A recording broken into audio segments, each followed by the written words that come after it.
పెద్దలకందరికీ కూడా నమస్కారం.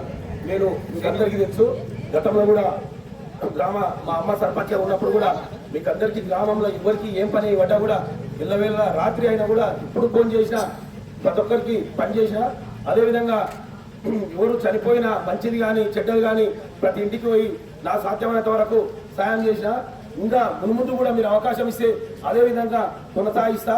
గతంలో వాళ్ళు కూడా 10 ఏళ్ళు మన ఈ పార్టీలే ఉన్నారు, శ్రీనివాస్ గౌడ్ నెంబడే ఉన్నారు. ఆయన దగ్గర ఎన్ని పనులు చేయించుకోవాలో అన్ని పనులు చేసుకున్నారు. నేను నా కుటుంబానికి మాత్రం నేను ఒక్క పని చేసుకోలేదు.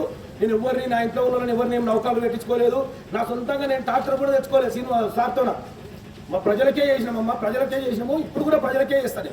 ప్రజలకు సేవ చేయడానికే నేను ఈ రాజకీయాల్లో మా భార్య ఎంత సౌకర్యాలో మీకు అందరికీ తెలుసు.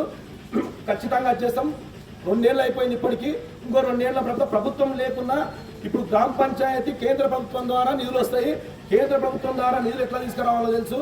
ఆ నిధులు రాష్ట్ర ప్రభుత్వం నిధులు కానీ ఈ నిధులు కానీ గ్రామాన్ని ఎంత అభివృద్ధి చేయాలనో అన్ని గ్రామాల కన్నా మన గ్రామానికి ఎక్కువ నిధులు తీసుకొచ్చి అభివృద్ధి చేస్తామని చెప్పి మీకు అందరికీ తెలియజేస్తున్నాను. ఇక్కడ చాలా మంది వచ్చేటోళ్ళు కానీ వాళ్ళు నలుగురు, నేను ఒక్కనే, మా భార్య ఒక్కతే సరిపడుతుంది, నేను ఒక్కనే చేస్తాను. ఇక పోవద్దునే నలుగురు 4 దిక్కులు రానియకుండా అందరికి కట్టుదిట్టం చేసి రండి అనేది ఒక్కపోతున్నారు.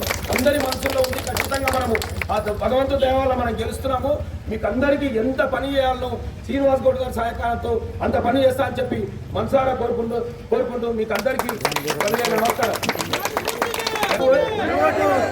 బ్యాటు గుర్తుకు ఓటేసి నా భార్యని అధిక మెజార్టీతో గెలిపించి నన్ను మీరందరూ సహకరిస్తారని మనసారా కోరుకుంటున్నాను.